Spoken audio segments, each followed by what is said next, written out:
Ya, Paus telah masuk menuju tempatnya.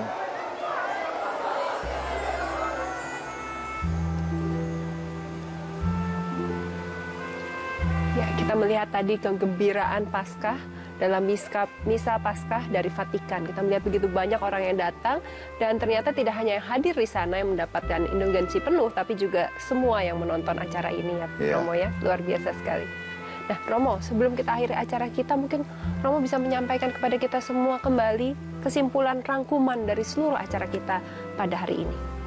Acara Paskah adalah acara kegembiraan dan harapan apapun keadaannya. Saya selalu mengatakan kepada teman-teman yang sedang mendapatkan cobaan-cobaan, bisa ringan, bisa berat, bisa aneka kita bertanya juga, kenapa ya. kita mendapatkan cobaan itu ya? Nah, saya selalu mengatakan begini, cara melihat persoalan berat ataupun ringan itu sangat mempengaruhi bagaimana derita orang itu. Kalau cara kita salah secara matematika, itu problem itu dikuadratkan. 9 kuadrat itu 81. Betul. Kalau cara kita dengan kegembiraan dan iman dan keberserahan tetap yakin penyertaan Tuhan apapun keadaannya, itu diakarkan. 9 akar 9 berapa Olga? Jadi cuma 3. Ya. Maka cara melihat persoalan, entah itu persoalan pribadi, persoalan sosial, persoalan umat manusia seluruhnya, perang dan sebagainya, Tuhan berilah kekuatan untuk menghadapinya itu. Seperti tadi sempat disampaikan juga ya, bahwa keberanian untuk hidup. Untuk hidup ya. Keberanian untuk berharap kepada Kristus. Ya memang tidak ada, dalam arti tertentu hanya dengan kacamata manusiawi. Tadi Paus kan mengatakan kepada anak yang sakit, yang insinyur tadi ya. Betul. Ya, dia juga tidak punya jawabannya di tengah aneka macam. Hanya iman. Dan beriman kepada Tuhan yang menderita sengsara sampai mati, yang akan memenangkan semuanya ini. Dunia akan diperbaharui dalam kemenangan. Itu yang membuat kita berani hidup. Maka budaya berani hidup menghadapi aneka persoalan, itu harus ditumbuhkan. Kalau dulu waktu kemerdekaan berani mati, sekarang ini berani hidup. Dan orang merasa kalau bisa bilang berani mati itu orangnya gagah sekali. Tapi ternyata berani hidup itu jauh lebih berani ya Romo ya. Hidup yang dihidupi agar tetap hidup itu ya. Itu yang paling penting. Dan tentu saja pesan yang tidak kalah pentingnya dari Paus adalah bagaimana kita menerima orang yang berbeda, yang asing, yang lain yang kita mungkin belum paham gitu ya.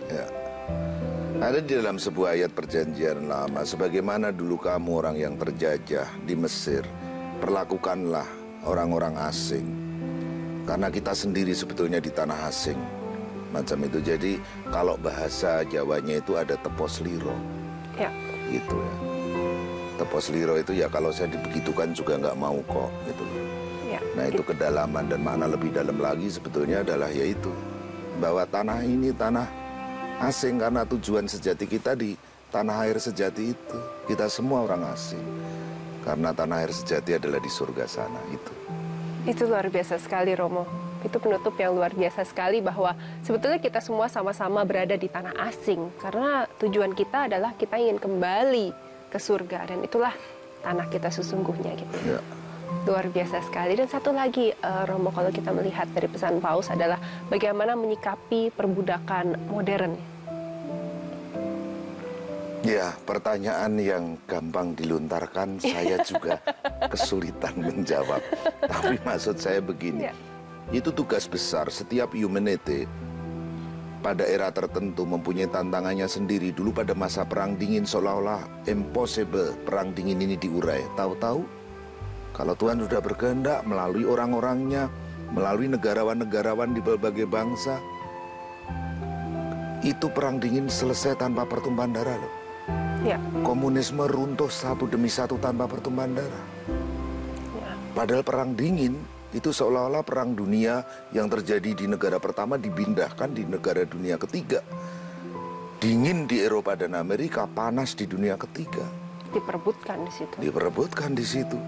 Ternyata rontok. Jadi berharap itu ya kalau satu-satunya yang membuat kita itu berani hidup, bahwa ada hidup itu mengarah kepada kebaikan. Sulit memang. Nah, sekarang dengan aneka macam perbudakan, ya memang sekarang ini harus ada cara lain untuk mengatasi kapitalisme. Dan Yohanes Paulus memberi istilah kapitalisme selvaggio, kapitalisme liar. Maksudnya kapitalisme liar? Kalau semua dikapitalkan, termasuk manusia, manusia akan diturunkan hanya menjadi benda mati. Menjadi angka-angka. Menjadi bukan nilai, angka-angka. Bahkan dulu disebut human resources, sekarang human capital. Jadi manusia turun derajatnya hanya sekedar capital. Ya. Ini satu pemikiran yang harus kita pikirkan dari pesan-pesan Paus itu. Dan khususnya juga untuk perbudakan pribadi, termasuk juga dengan perbudakan dari gadget dan sosial media. Bagaimana mencari informasi, itu mungkin satu PR lagi yang harus kita lakukan. Baiklah Romo, terima kasih sekali. Terima kasih juga sudah Olga. ngobrol-ngobrol sore hari ini. Dan mungkin kita sama-sama bisa menyampaikan kepada pemirsa di rumah, selamat Hari Raya Paskah bagi yang merayakannya, dan semoga tadi pesan-pesan Paus bisa tersimpan dalam hati kita, dan sepanjang tahun ini kita bisa terus merenungkannya, dan tentunya paling penting adalah melaksanakan perintah-perintah Tuhan. Oke, baiklah. Terima kasih sekali lagi Romo. Terima kasih juga untuk Anda pemirsa yang sudah mengikuti acara kita pada sore hari ini. Selamat Paskah dan sampai jumpa. Selamat Paskah. Selamat Paskah, Romo.